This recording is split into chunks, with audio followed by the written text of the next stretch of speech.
Vamos abrir Isaías 45, o versículo 22.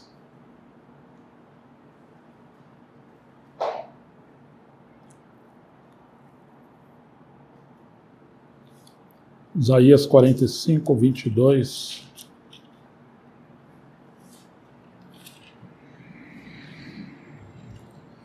Que nos diz assim, a versão revista e corrigida: olhai para mim e sereis salvos, vós todos os termos da terra, porque eu sou Deus e não há outro.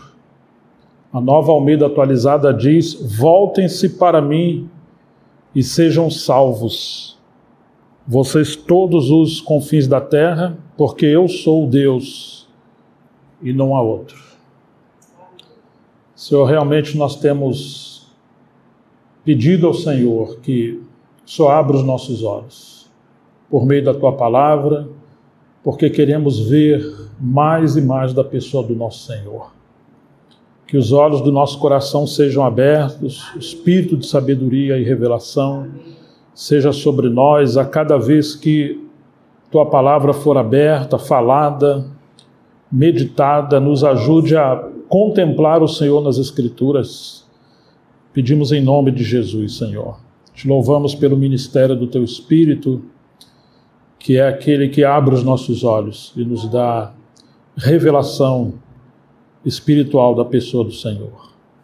Entregamos esse tempo de compartilhar, de meditar na palavra, e que tudo seja para a Tua glória, em nome de Jesus. Na reunião anterior nós começamos com o Salmo 34, versículo 5. Olharam para ele, foram iluminados, seus rostos não serão confundidos. E realmente esse é um chamamento especial, olharmos para o Senhor. Isso é conversão, tirarmos os olhos de outros focos que nos distraem da pessoa do Senhor e converter os nossos olhos, nosso coração, somente para a pessoa do Senhor, e por meio dele, por meio do nosso Senhor Jesus Cristo, nós passamos a ver todas as coisas.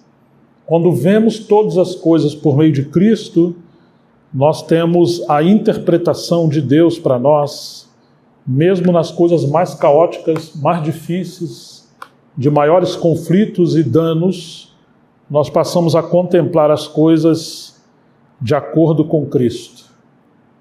E quando vemos as coisas por meio de Cristo, então tudo, absolutamente tudo faz sentido.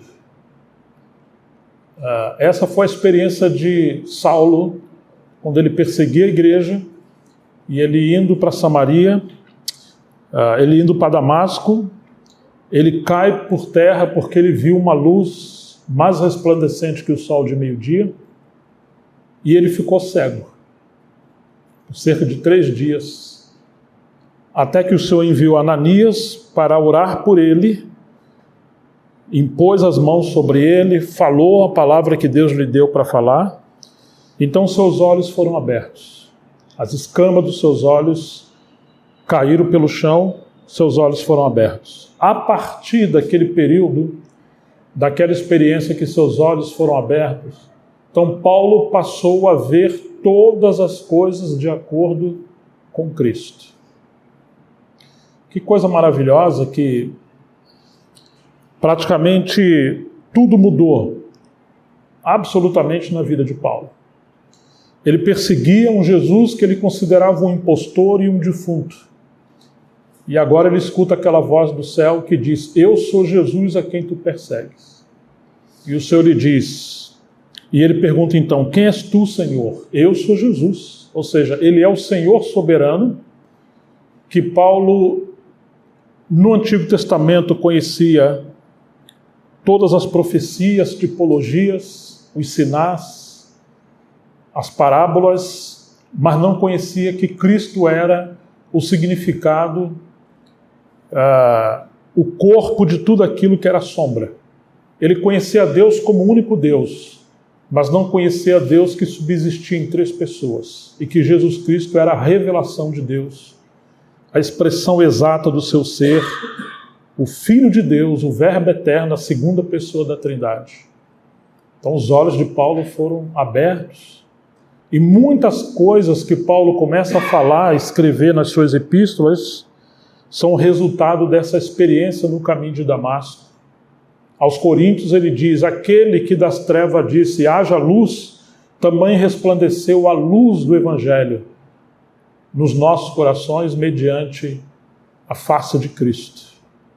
Ou seja, até a criação, lá em Gênesis 1, Paulo está vendo que aquilo é histórico, é real, mas ao mesmo tempo era um símbolo ou uma parábola da verdadeira obra de Deus em Cristo que o Senhor faria no ser humano.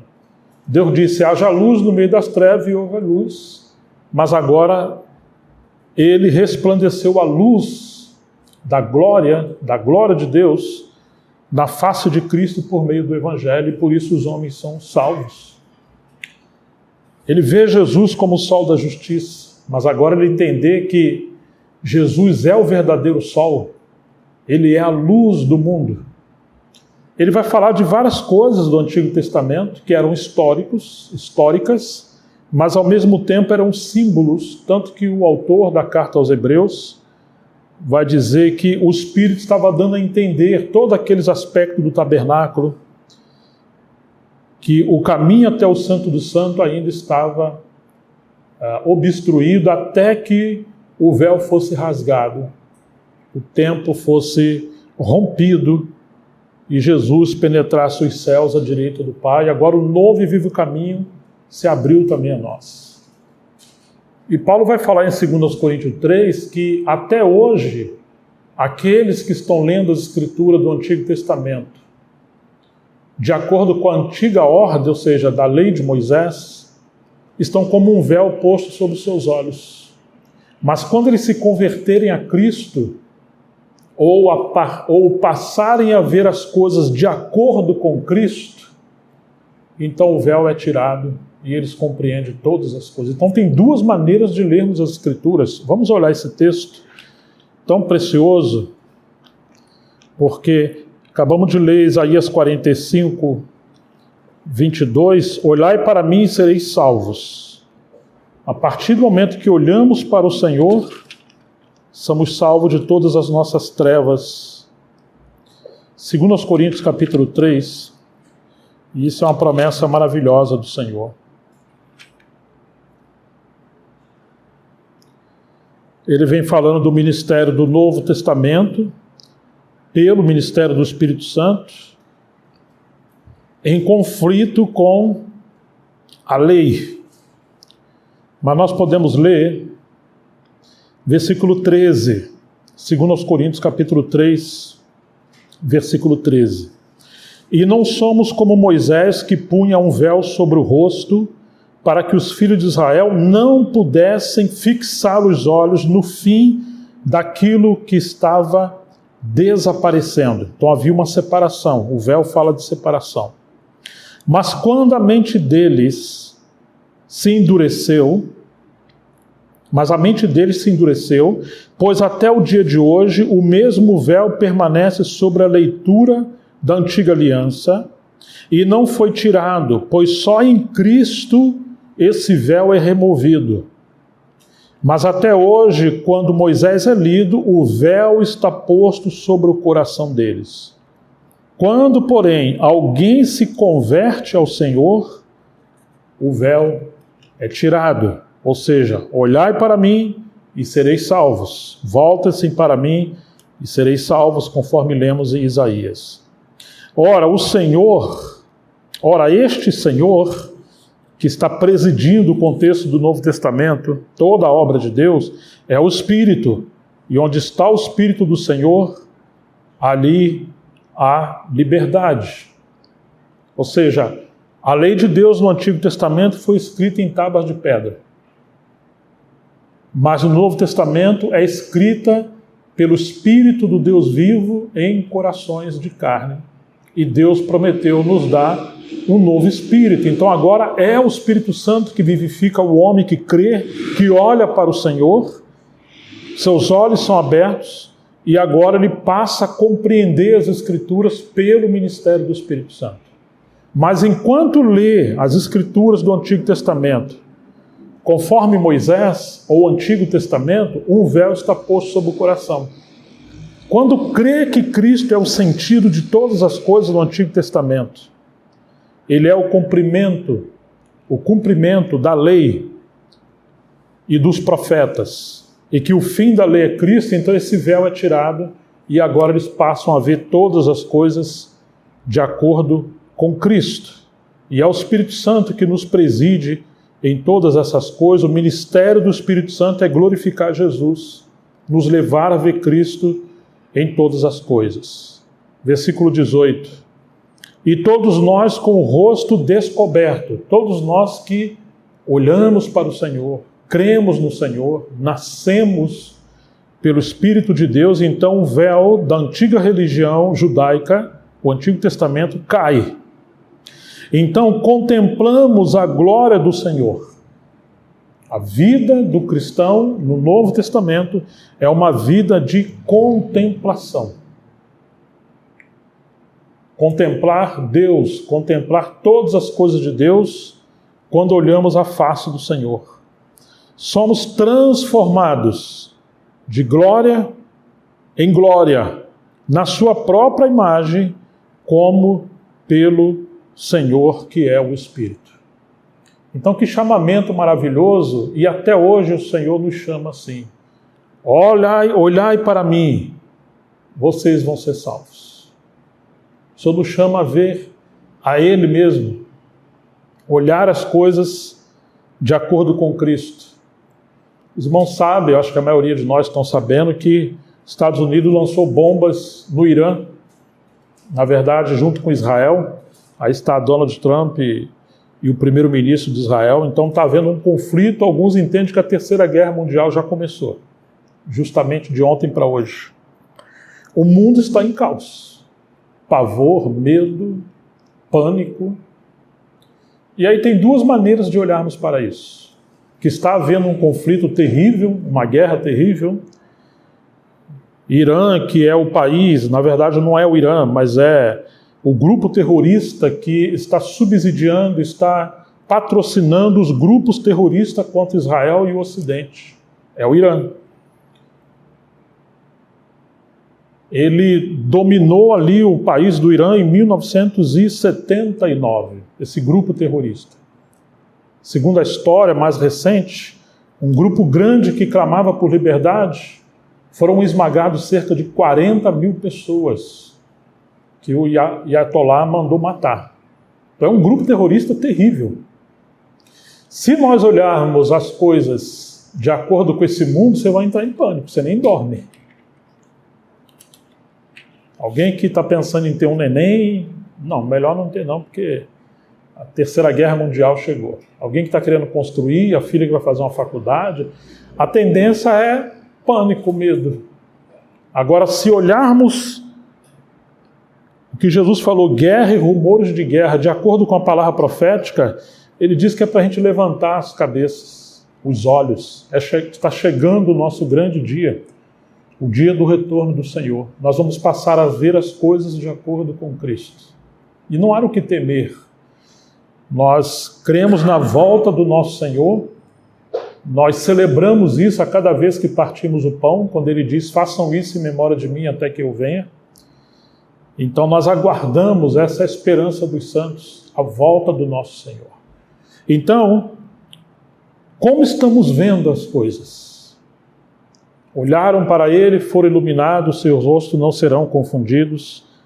Salmo 34, 5. E agora Isaías 45, 22. Olhai para mim e sereis salvos. Quando Isaías está falando isso, é um período de idolatria. Ele também está profetizando o juízo que viria. Havia pânico, havia caos, apostasia na parte de alguns. Mas o Senhor fala, olhem para mim. Se vocês olharem para mim e tirar os olhos do caos, do engano, da mentira, dos coaches de pânico, olhem para mim, vocês serão salvos. Não é simplesmente a salvação eterna que temos em Cristo, mas é a salvação de alguma coisa que vem para nos gerar medo, pânico, derrota, frustração e nos tira da presença do Senhor. Muitas das vezes salvação na Bíblia, especialmente no Antigo Testamento, é salvação de um ambiente caótico, de perseguição. Davi, quando estava sendo perseguido pelo Senhor, ele orava: Senhor, salva-me. É para ser salvo daquela perseguição, daquele contexto. Então, queridos, nós somos chamados a olhar para o Senhor sempre. Isso é tão maravilhoso que Jesus vai dizer em Mateus capítulo 6, também 22. Vamos olhar.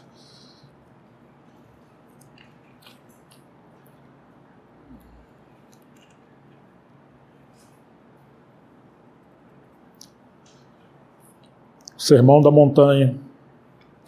Os olhos são a lâmpada do corpo.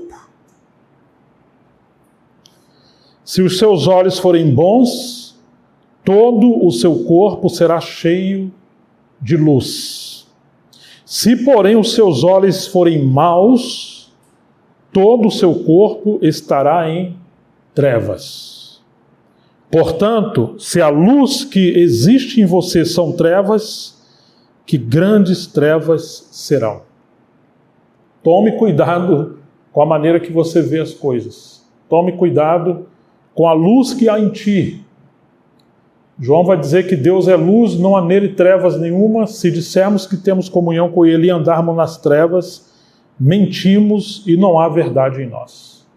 Então é possível que alguém esteja andando em trevas e auto-sabotando, se enganando, achando que está andando na luz porque ele está vendo, está interpretando, está pensando, refletindo em coisas, mas não de acordo com Cristo. E se não é de acordo com Cristo, então isso é engano espiritual. Mas ele vai dizer lá na sua primeira carta, a primeira epístola de João, ele vai dizer que o que ouvimos e vimos, nossas mãos tocaram, isso vos anunciamos. E esta mensagem que da parte dele ouvimos: Deus é luz, não há nele trevas nenhuma. E ele diz que se andarmos na luz como ele na luz está, nós temos comunhão uns com os outros. Porque Deus é luz, quando viemos para a luz, ele diz que o sangue de Jesus nos purifica de todos os pecados. Uma vez que andamos com ele, essa luz brilha em nossas trevas. Essa luz tanto manifesta os erros, os equívocos e os pecados, como ela também nos atrai mais para Deus e nos atrai mais para uns com os outros. Se andarmos na luz como ele na luz está, nós temos comunhão uns com os outros. O sinal claro nessa primeira carta, capítulo 1, verso 5, é que quem anda na luz tem comunhão. Ele ama Deus, ele ama os irmãos. E quando viemos para a luz de Deus na comunhão, essa luz é para nos iluminar, por meio da palavra, do aconselhamento, do discernimento espiritual, a luz das Escrituras, a luz de Cristo. Então ela vai nos salvar dos enganos desse mundo, das trevas do nosso coração e da nossa alma. Então passamos a ver as coisas conforme a luz de Deus. Esse texto tão impressionante: os olhos são a lâmpada do corpo. Estão percebendo? Que sério que é isso? Claro que esses olhos aqui que ele está dizendo são os olhos do nosso coração. Ainda que no aspecto natural é verdade que sejam os nossos olhos, porque os olhos são a lâmpada do coração. Quantas das vezes nós olhamos as coisas e interpretamos de maneira equivocada? Mencionei a W. Tozer na outra mensagem. As coisas são aquilo que acreditamos que elas são. Mesmo que as coisas não sejam assim, mas se você olhar para as coisas assim, aquilo para si mesmo será uma verdade. Então passamos a nos auto-sabotar. Tem que ter muito cuidado da maneira que vemos as coisas. Às vezes olhamos as pessoas e interpretamos errado, né? Teve uma vez eu lendo um livro, então o escritor falando desse problema de ver as coisas de maneira equivocada, do julgamento, diz que uma irmã estava sentada entre as cadeiras e passou uma outra irmã, foi passando e não saudou ela. Foi devagarzinho passando e depois ela ficou em trevas, ficou muito chateada, que acho que a irmã julgou, não quis falar, foi mal educada. Mas depois foi descobrir que a irmã não enxergava. Ela não fez nada por mal. Sabia que tinha gente, mas não sabia que era ela. Então, quando a mente, quando os olhos não são bons, ou seja, ele está exercitado de ver as coisas de maneira equivocada, ele passa a interpretar as coisas do ponto de vista negativo. É como se tivesse um óculos escuro e passamos a interpretar as coisas de outra maneira. Muito cuidado com isso, muito cuidado. Quantas vezes ficamos presos em situações e nos auto-sabotamos, nos enganamos porque interpretamos as coisas pelos olhos da incredulidade. Os olhos são a lâmpada do corpo. Se os seus olhos forem bons, todo o seu corpo será cheio de luz, de paz, de bondade, de misericórdia, de compaixão, de alegria, de contentamento, de discernimento. Se, porém, os seus olhos forem maus, todo o seu corpo estará em trevas, porque você vai ver todas as coisas a partir do ponto de vista negativo, caótico. Vai ficar amargurado, decepcionado, quem sabe decepcionado e amargurado até com o próprio Deus. Portanto, se a luz que existe em ti for trevas, que grandes trevas serão. Deus é um Deus de luz e diz, Ele é luz, né? Eu sou a luz do mundo, nosso Senhor falou. O inimigo, ele é considerado, ele é chamado na Bíblia de o Deus desse século, o príncipe das trevas. E nós precisamos saber a quem estamos seguindo, ou que espírito está nos guiando. Tem um livreto muito bom do A.W. Tozer também. Ele diz como discernir os espíritos. E uma dessas maneiras é se você está sendo mais atraído para o mundo ou para o Senhor. Se você está sendo complacente com o pecado, ou se você tem indignação ao pecado. Se você está amando as Escrituras, ou se você começa a ter dificuldade de ler as Escrituras. Se você ama os irmãos, ou se você evita os irmãos. Se nós ouvimos conselho, se buscamos conselho. Ou se nós fugimos de conselhos porque não queremos que ninguém toque no nosso individualismo, na nossa forma independente de conduzir a nossa vida e nossas coisas. Então isso vai nos mostrar se estamos em trevas ou se estamos na luz. A Bíblia fala para ir para a direita, nós queremos ir para a esquerda. Quantas coisas o Senhor fala para a gente fazer de maneira tão clara, mas às vezes podemos cair no equívoco, na obsessão de achar que de alguma forma nós somos mais sábios do que Deus. Eu acho que Deus exagerou nisso aqui. Ou as Escrituras falam assim, mas isso foi para aquela época, não é tanto para a nossa época. Então precisamos ter muito cuidado com os nossos olhos, a maneira que olhamos as coisas. Que lição maravilhosa, os olhos são a lâmpada do corpo. Como você pensa, como você interpreta, como você vê, como você faz a leitura de contexto, de situações, e como muitas das vezes nós não percebemos o abismo que está diante de nós, porque os nossos olhos já estão em trevas. Em 2 Coríntios capítulo 4, nós vamos encontrar uma advertência de Paulo,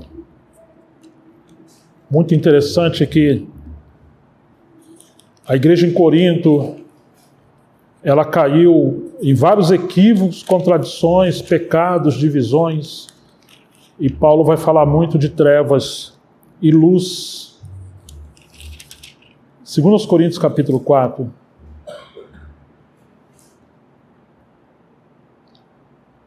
Versículo 3.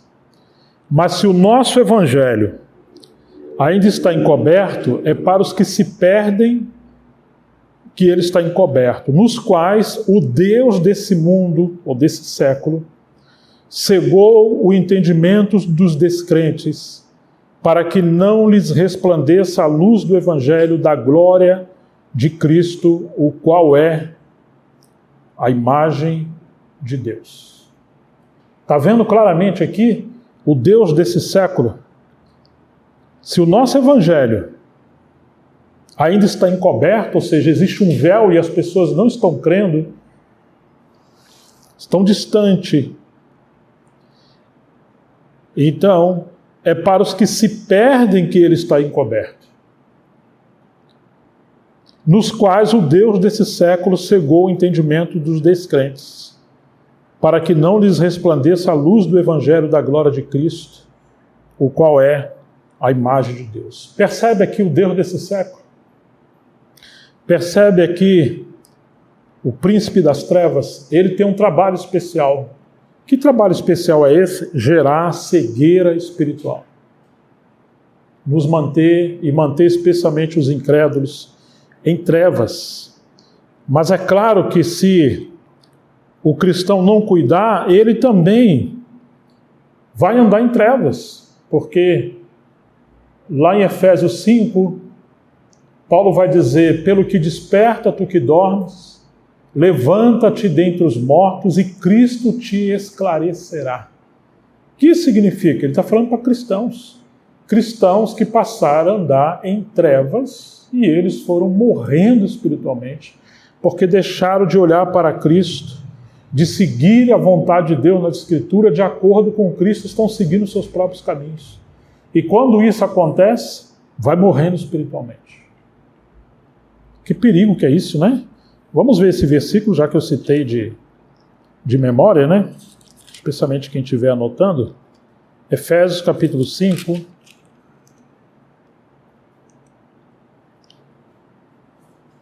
Versículo 15. Vamos ler um pouquinho antes, porque Paulo vai fazer muito paralelo aqui sobre luz e trevas. Vamos ler do verso 3.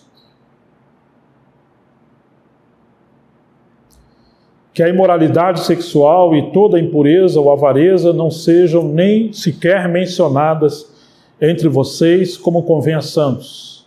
Não use linguagem grosseira, não digam coisas tolas nem indecentes, pois isso não convém, pelo contrário, digam palavras de ação de graça.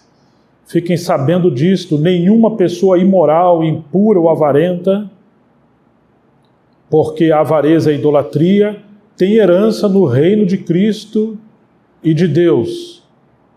Não se deixe enganar com vãs palavras, porque a ira de Deus vem sobre os filhos da desobediência por causa dessas coisas. Portanto, não participem daquilo que eles fazem, porque no passado vocês eram trevas, mas agora são luz no Senhor. Preste atenção, antes vocês eram trevas, antes de brilhar a luz do Evangelho. Vivam como filhos da luz, porque o fruto da luz consiste em toda bondade, justiça e verdade, tratando de descobrir o que é agradável ao Senhor. Tratando de descobrir, você sempre, o cristão, aquele que nasceu de novo, sempre vai procurar saber, mas isso aqui agrada o Senhor ou entristece o Espírito Santo? Isso aqui me atrai mais para a presença do Senhor ou me leva para distante do Senhor? Isso me atrai para o ambiente celestial ou para o ambiente de trevas? Meus pés estão trilhando o caminho da Nova Jerusalém ou meus pés estão trilhando o caminho do abismo eterno?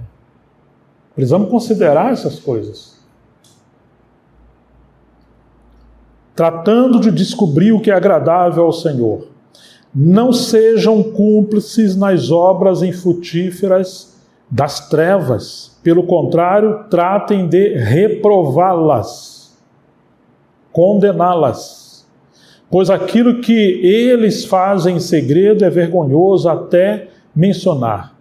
Mas todas as coisas, quando reprovadas pela luz, se tornam manifestas, porque tudo o que se manifesta é luz. Por isso é que diz: desperte, você que está dormindo, levante-se dentre os mortos e Cristo te iluminará. Temos que querer, desejar, despertar, porque senão a gente vai entrar naquele sono espiritual maligno.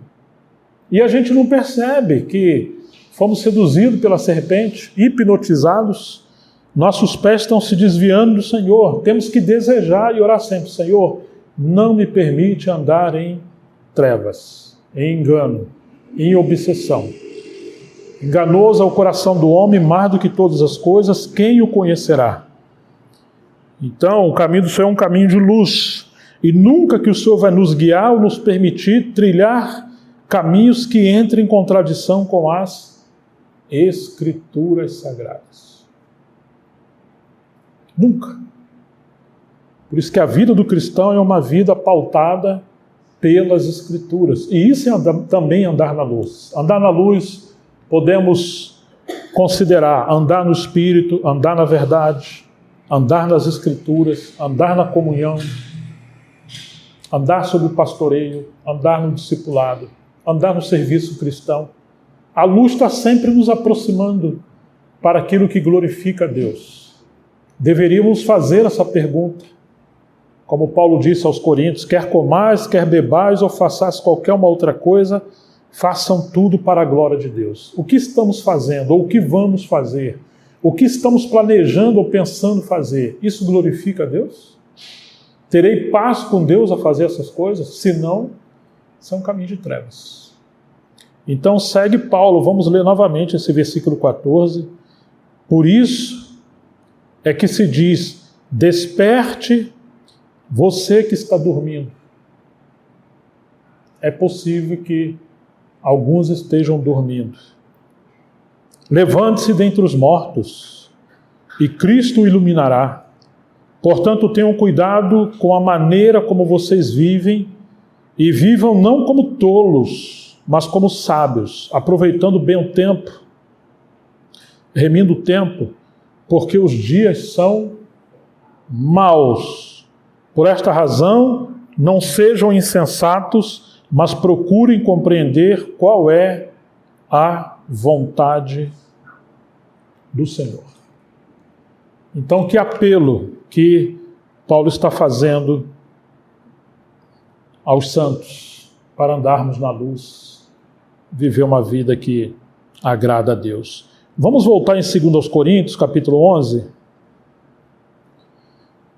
Os irmãos de Corinto, aqueles que se achavam mais maduros e mais espirituais ao ponto de não necessitar tanto do ministério de Paulo, e inclusive abraçarem falsos obreiros, um outro evangelho, um outro espírito, um outro Jesus que Paulo não havia pregado. 2 Coríntios 11, versículo 1. Eu gostaria que vocês me suportassem um pouco mais na minha loucura.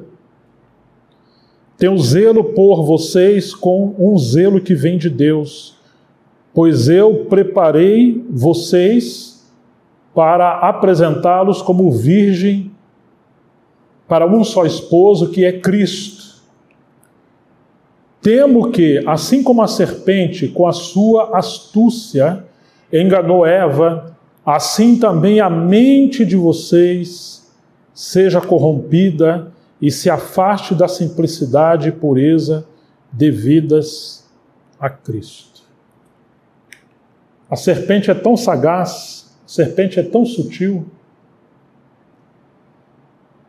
E Paulo está dizendo que ele temia que, assim como a serpente, ela, com a sua astúcia, enganou a Eva, assim também a mente dos cristãos de Corinto fossem corrompidas e se afastasse da simplicidade e pureza devidas a Cristo. Fossem buscar outras coisas.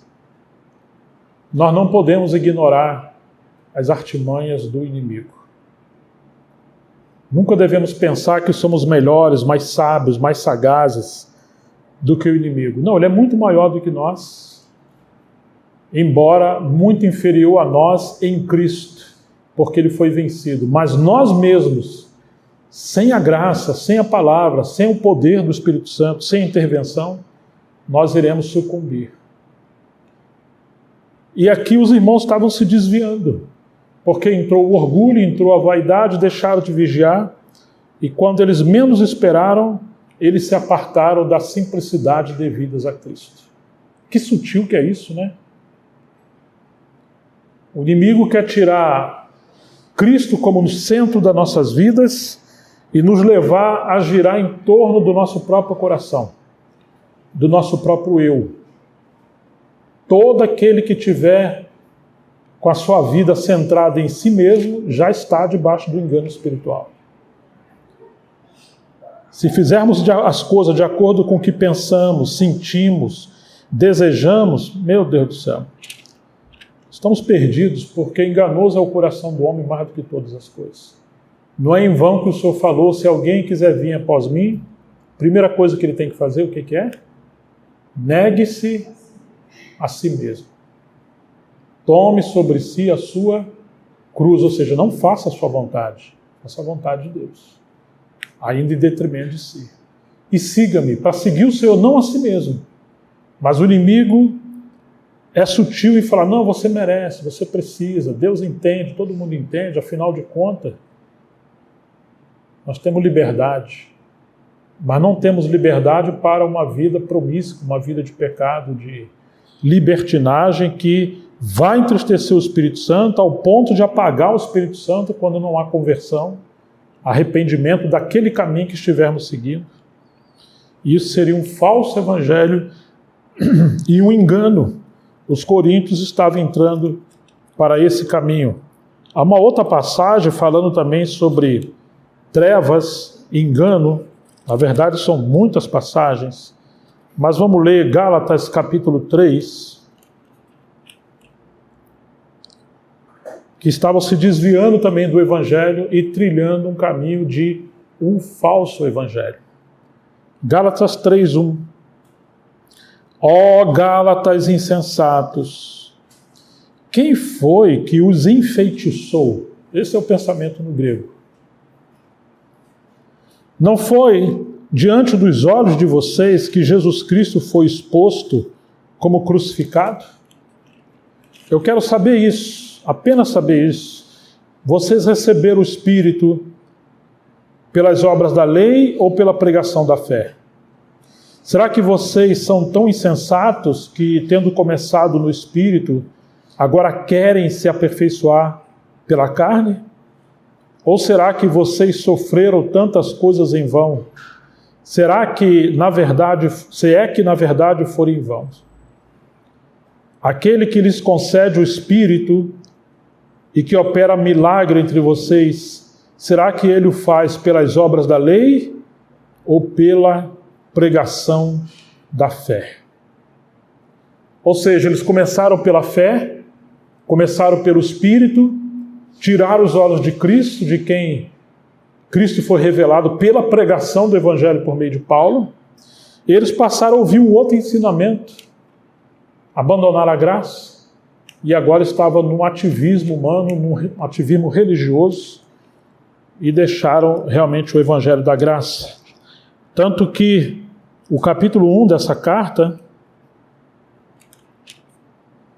Gálatas capítulo 1, Paulo vai dizer o seguinte, versículo 6, estou muito surpreso em que vocês estão passando tão depressa daquele que o chamou na graça de Cristo para outro evangelho, o qual na verdade não é outro, porém há alguns que estão perturbando vocês e querem perverter o evangelho de Cristo. Mas ainda que nós, ou mesmo um anjo, vindo do céu, pregue a vocês um outro evangelho diferente daquele que temos pregado, que esse seja anátema ou maldito. Como já dissemos e agora repito, se alguém está pregando a vocês um outro evangelho diferente daquele que já receberam, que esse seja abençoado, maldito. Porque esse é a obra do inimigo, príncipe das trevas, tirando os irmãos do caminho da luz, da verdade do evangelho e seduzindo-os para um falso evangelho. Quão séria é isso, a maneira que lidamos com os nossos olhos, a maneira que lidamos com a palavra de Deus, a maneira que seguimos a Cristo. Olhai para mim e sereis salvos vós todos os termos da terra, porque eu sou Deus. Não há outro. Precisamos olhar para o Senhor. Muitos que se desviaram, tanto o cristão individual, como obreiros, como toda a igreja, começaram assim. Tirar os olhos do Senhor em todas as coisas. Tirar de vista Cristo nas Escrituras, Cristo no ministério, Cristo no casamento, Cristo em todas as coisas. E sutilmente vai fazendo a coisa que são mais convenientes. Quando menos espera, já estão num abismo. Que terrível que é isso. Eu não sei quantos já leram a história da conversão de Charles Spurgeon. Eu vou pincelar aqui. Charles Spurgeon foi considerado o príncipe dos expositores ou dos pregadores, não dos expositores, mas dos pregadores do Evangelho. Em 1850, quando ele tinha apenas 15 anos de idade. Isso ocorreu em 6 de janeiro de 1850, ele tinha 15 anos de idade. Em uma pequena capela metodista em Colchester, na Inglaterra, porque teve uma grande nevasca naquela região, o pregador oficial faltou e um membro leigo, um membro simples, pregou uma mensagem. Como é importante todos nós sermos constituídos pela palavra, porque pode ser que a qualquer momento o Senhor vá usar você. E ele pregou esse versículo, Isaías 45, 22. Olhai para mim e sereis salvos, todos os termos da terra. E o pregador leigo, que não era um pregador oficial, focando na simplicidade de apenas olhar para Cristo para a salvação. Você só deve olhar para Cristo. Charles Spurgeon estava buscando a salvação há meses, angustiado e indo em várias igrejas ou congregações sem encontrar a paz. O pregador leigo, com pouco conhecimento, focou na frente os seus olhos, em Charles Spurgeon e focou nessa frase e repetia essa palavra: olhe para ele, jovem, você parece muito miserável, você nunca será feliz assim. Olhe para Jesus Cristo, olhe. Você não tem nada a ver, nada, absolutamente nada, além de olhar para ele para viver. Charles Spurgeon descreveu que ao ouvir aquilo, olhou para Jesus na pregação, para os versículos que estava ouvindo. Ele sentiu o peso do pecado desaparecer instantaneamente. Essa experiência moldou a teologia de Charles Spurgeon, focada na livre graça, na salvação pela fé, apenas em Cristo, e na centralidade da pregação bíblica. Esse pregador, Charles Spurgeon, descreveu posteriormente que essa mensagem simples foi o instrumento divino para libertá-lo de sua angústia espiritual. Porque a Bíblia diz que o ministério do Espírito é glorificar a Cristo. Qualquer cristão, ainda que seja um menino, se ele falar a palavra, se ele citar versículos, levando as pessoas a olhar para Cristo, mencionar Cristo, levantar Cristo, certamente o Espírito Santo vem e trabalha nesse ambiente. Mesmo que no momento a pessoa não se arrependa, não creia, mas a semente da palavra é plantada no seu coração, porque o ministério do Espírito Santo é glorificar a Jesus. Assim como o Senhor falou em João, capítulo 3, falando para Nicodemos, que assim como Moisés levantou a serpente pendurada naquele poste, ou naquela haste, e aqueles que olhavam para ela eram curados da picada das serpentes, todo aquele que olhar para Jesus e crer nele será salvo. Olhem para ele e serão salvos. Esse é o nosso chamamento. Possamos olhar para o Senhor, dia após dia. Nós podemos nos guardar, nos encorajar, nos ajudar mutuamente a trilhar o caminho do Senhor, porque cada vez mais os tempos se tornam mais entenebrecidos. Eis que as trevas cobriram a terra e a escuridão os povos, disse Isaías. Mas sobre ti, o Senhor está surgindo e já vai brilhando a sua luz. Então os últimos dias são dias de densas trevas. O inimigo está pavimentando o caminho para a vinda do anticristo. E isso envolve religião, política, mercado econômico, entretenimento, todas as coisas. Mas os nossos olhos estão voltados no príncipe da luz, o príncipe da paz. Porque o Senhor também está edificando a sua igreja para a volta do nosso Senhor. Então estaremos sempre com Ele quando Ele voltar. Mas nós só poderemos viver uma vida vitoriosa nesse tempo, cheios do Espírito Santo, cheio de discernimento e cheio de luz. A luz da verdade, a luz do Evangelho. Como nós precisamos ter os nossos olhos abertos. Lembrem-se vocês se lembram de várias passagens que lemos na semana passada? Antes de Jesus curar as pessoas, antes dele ressuscitar Lázaro, para onde ele olhou? Levantou os seus olhos aos céus. Levantou os seus olhos ao Pai. E falou para os discípulos em João capítulo 4, erga os vossos olhos, vejam que os campos já estão brancos. Em João 17, ele levantou os olhos ao Pai e fez aquela oração chamada oração sacerdotal. Todas as vezes que Jesus foi fazer algo, ele olhou para o seu Pai. As palavras que vos digo não são minhas, ele disse, como ouço o Pai falar, eu falo. As obras que realizo não são minhas, como vejo o Pai fazer, eu faço. Ele andava com seus olhos totalmente fitos no seu Pai. E o autor da carta aos Hebreus fala que é para a gente olhar atentamente para o nosso Senhor. Ele fala isso em Hebreus 12 e fala isso em Hebreus 3. Nós que temos o chamamento celestial, considerai atentamente a Jesus Cristo, nosso Senhor. Manter os nossos olhos fixos no Senhor e não querer ver nada, absolutamente nada, que não seja por meio de Cristo. Esse olhar todas as coisas por meio de Cristo foi tão forte para Paulo e para os discípulos, os apóstolos, que praticamente tudo o que eles estão falando e fazendo tem esse pano de fundo. Até mesmo a maneira de conhecer a Cristo e conhecer uns aos outros. Paulo vai nos dizer, vamos voltar aqui um pouquinho no livro de 2 Coríntios, que riqueza que é essa carta, capítulo 5.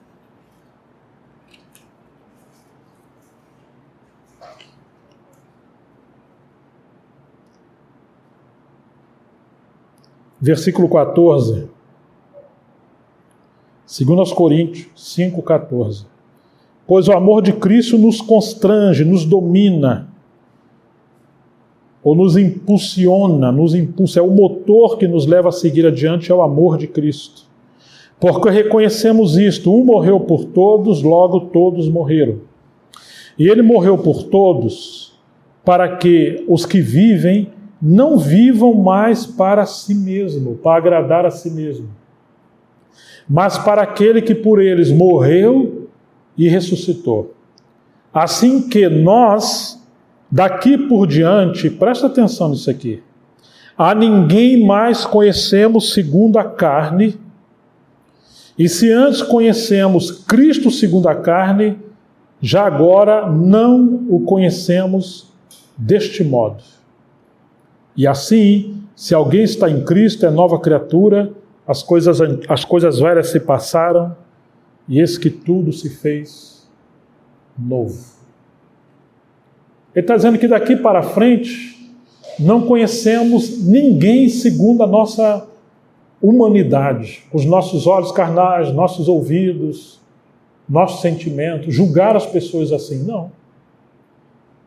Se olharmos segundo a carne, vamos cometer os mesmos erros que os religiosos da época cometeram com Jesus, crucificaram Jesus. Eles viam Jesus só como um homem, um filho de carpinteiro, um impostor, mas não como filho de Deus, o Verbo eterno, porque eles olharam segundo a carne. Então, quando nós olharmos uns aos outros, precisamos ver de acordo com Cristo. Nós somos pessoas humanas, mas também somos membros do corpo de Cristo, templo do Espírito Santo, onde o Espírito Santo habita. Somos irmãos e irmãs, e juntos, agora, formamos a casa de Deus onde Ele habita. E a maneira de vivermos tem que contribuir para essa edificação. Porque se você entristece o Espírito Santo, automaticamente você traz essa tristeza ou essa morte para dentro da comunhão. Mas se nós estamos cheios de paz, de vida, de graça, de comunhão com Cristo, quando nos encontramos, essa graça, essa palavra, essa vida, essa verdade, ela passa por meio de nós e vai edificar os nossos irmãos. É um transbordamento coletivo. Uma coisa é ser cheio do Espírito Santo individualmente, outra coisa é sermos cheios do Espírito Santo coletivamente como uma casa. Mas para essa casa estar cheia da presença, cheia do Espírito Santo, é preciso que cada membro desse corpo, dessa casa, também seja cheio do Espírito Santo. De maneira que agora, quando estivermos juntos e tivermos comunhão uns com os outros, aquilo que de Cristo habita em cada um de nós passa a ser compartilhado e todos nós vamos sendo enriquecidos mutuamente. Então precisamos ver Cristo nas circunstâncias, na comunhão, nos santos, na palavra, porque a vontade de Deus é encher todas as coisas de Cristo. Então é possível que alguém venha à reunião, mas não venha a Cristo. Ele vai ver o salão, vai ver pessoa, vai ter sono, mas ele não veio discernir Cristo na comunhão. Percebe? Nós viemos a Cristo quando viemos reunir e congregar. Viemos encontrar Cristo junto com os nossos irmãos. O livro de Hebreus, que diz para a gente não deixar de congregar, mas fala que o verbo diz: eis aqui a mim e os filhos que Deus me deu, cantar-te-ei louvores no meio da congregação, e ele iria anunciar o nome do Pai aos seus irmãos. Ele está falando da habitação do nosso Senhor, Jesus, em espírito, no meio da congregação, e nós agora podemos ver, tocar, discernir Cristo na comunhão, vê-lo quando vemos os irmãos, cumprindo a promessa de que onde estiverem 2 ou 3 reunidos em seu nome, ali o nosso Senhor estaria também. Agora, que tristeza se não vermos uns aos outros segundo Cristo. Que aí nós vamos ver tudo de maneira equivocada. Se os nossos olhos forem luz e forem bons, nós vamos ver só coisas boas. Aí as coisas negativas, a Escritura nos chama a perdoar, a cobrir. O amor cobre multidões de pecados. E também nos chama a exortar uns aos outros no tempo que se chama hoje. É responsabilidade de todos nós nos exortarmos, cuidarmos, nos pastorearmos mutuamente, porque somos membros desse corpo e temos que amar uns aos outros, falar a verdade em amor uns com os outros. Então, queridos, olharam para ele e foram iluminados, seus rostos não serão confundidos, Salmo 34:5. E hoje lemos Isaías 45:22.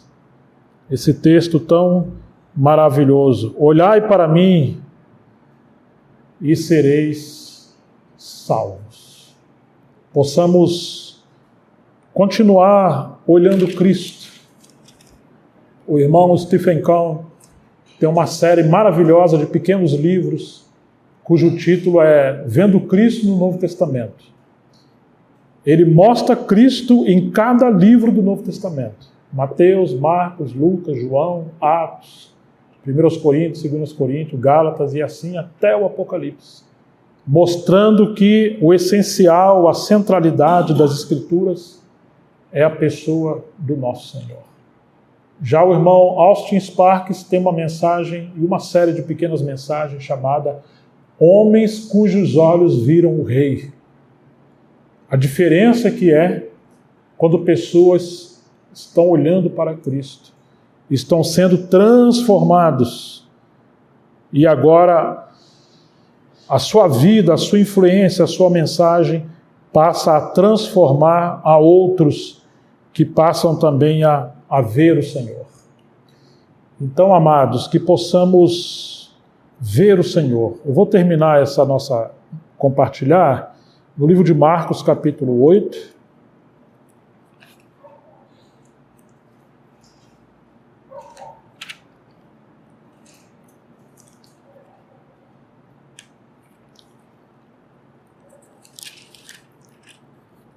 A cura de um cego. Marcos, capítulo 8. Só um minuto.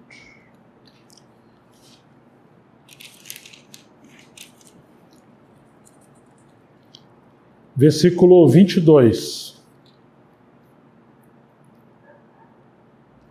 Então chegaram a Betsaida e lhes trouxeram um cego e pediram Jesus que tocasse nele. Jesus, tomando o cego pela mão, levou-o para fora da aldeia, então cuspiu nos olhos do homem e, impondo-lhes as mãos, perguntou: Você vê alguma coisa? O homem, respondendo, recuperando a visão, respondeu: Vejo pessoas, mas elas parecem árvores que andam. Então Jesus novamente pôs as mãos sobre os olhos dele, e o homem, passando a ver claramente, ficou restabelecido e distinguia tudo de modo perfeito.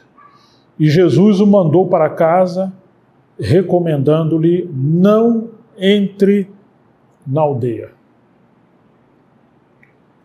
A vida cristã é assim. Nós recebemos o primeiro toque quando cremos no Evangelho, quando a luz brilhou, mas ainda não vemos tudo com clareza ou perfeitamente.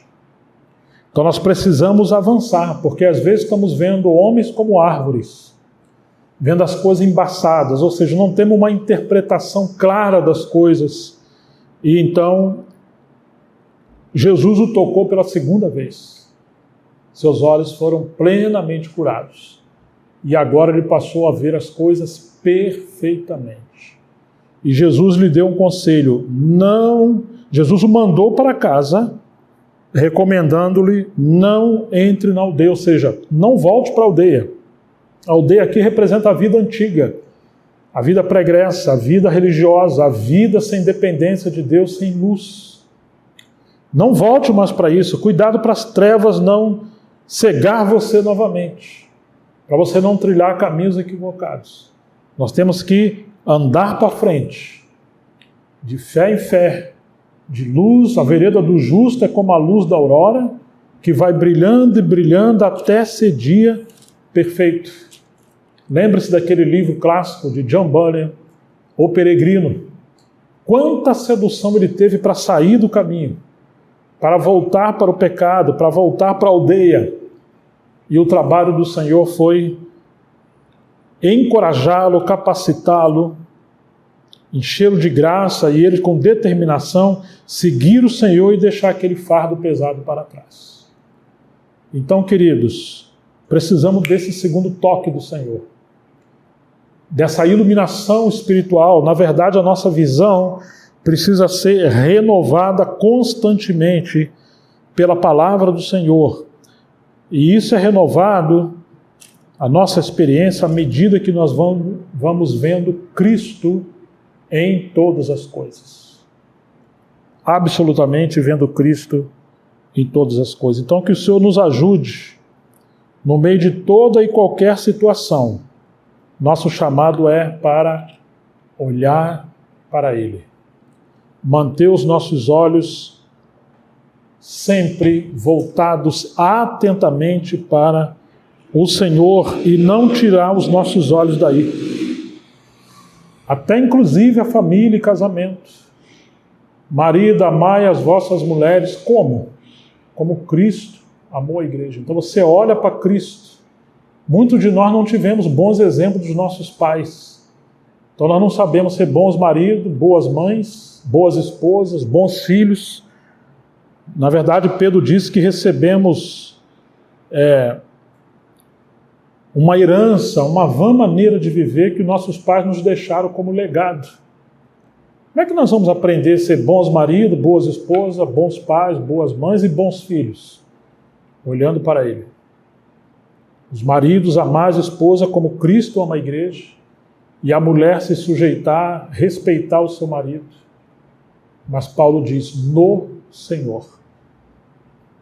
Se tirar os olhos do Senhor, impossível. Vamos ter muitas crises. Claro, isso está no capítulo 5 da carta de Paulo aos Efésios. Mas no capítulo 1 você vê Cristo na eternidade. Você vê o chamado de Deus conforme a sua eleição e presciência antes da fundação do mundo. No capítulo 2 vai nos dizer que Ele nos deu vida estando nós ainda em trevas, seguindo o pecado, a corrente desse mundo, o espírito da potestade do ar, totalmente em trevas, andando em escuridão. Esse é o capítulo 2. No capítulo 3 temos o mistério de Deus em Cristo, sobre Cristo e a igreja. No 4 temos o ministério que o Senhor nos colocou na casa para aperfeiçoamento, para podermos edificar a casa de Deus juntos. Aí sim, no capítulo 5, temos o enchimento do Espírito Santo, e ele está falando do contexto de sujeição e nos leva para dentro do casamento. Capítulo 5 fala para andarmos como filhos da luz, de dia. E nós só poderemos agradar a Deus olhando para Ele, sendo cheios do Espírito Santo, vendo as coisas na perspectiva do Senhor. Um exemplo disso foi José, né? Traído pelos seus irmãos, vendido pelos seus irmãos, chegou a ser escravo. Deus mudou a sua sorte, ele foi um governador no Egito. Agora seus irmãos vão buscar comida, porque houve uma fome naquele período. Ele encontra os seus irmãos. Claro que seus irmãos ficaram desesperados, ele vai nos matar, vai se vingar. E José viu todas as coisas por meio de Cristo, ou o Espírito de Cristo. Ele diz, não foram vocês que me trouxeram para cá, que me mandaram para cá. Claro que foi. Mas José viu o quê? A mão do Senhor por detrás das circunstâncias. Ele colocou os seus olhos no Senhor. Quando nós vemos as coisas a partir de Cristo, não temos mágoa com as pessoas, divisão, rancor. Mesmo que nossos pais erraram, nossos filhos erraram, o patrão, a sociedade, o governo, os irmãos, os nossos pastores, mas devemos ver as coisas segundo Cristo. O que o Senhor quer nos ensinar? Quando nós olhamos aquela mão perfurada com os cravos, que é ela que está cuidando de nós por detrás de toda e qualquer circunstância, não haverá lugar para amargura no nosso coração. Porque se os nossos olhos forem bons, como lemos, haverá luz em todo o nosso corpo, todo o nosso ser será luz. Então cuidado com a luz que há em ti, porque se a luz que há em ti for em trevas, ou seja, se não vermos as coisas conforme Cristo, haverá densas trevas em nosso ser, nossa mente, nossa alma, profunda angústia. Devemos tirar a mão do passado, esqueça o passado. Paulo falou, esquecendo as coisas que para trás ficam. E não criar grande expectativa e ansiedade pelo futuro, como se estivéssemos competindo com Steven Spielberg, aquele mestre, aquele gênio que criava filmes de ficção, o grande criador, na verdade, né? Muitos irmãos caem nessa trampa do inimigo, ou sofrem demasiadamente pelo passado, porque viram o passado não segundo Cristo, só segundo o sofrimento e a dor.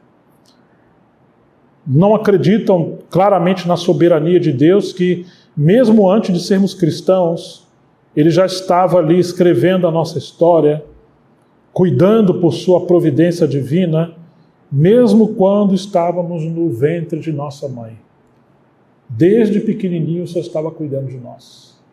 E agora, quando olhamos para o futuro, a esperança dos santos é a volta do Senhor. Não é o caos, não é a tragédia. Nós temos que, como disse Charles Spurgeon, que a soberania de Deus é o travesseiro aonde o santo, o cristão, em aflição encontra o seu descanso. Se confiarmos na soberania do Senhor, se vermos todas as coisas de acordo com o trono de Deus, temos descanso. Encontraremos descanso para as nossas almas.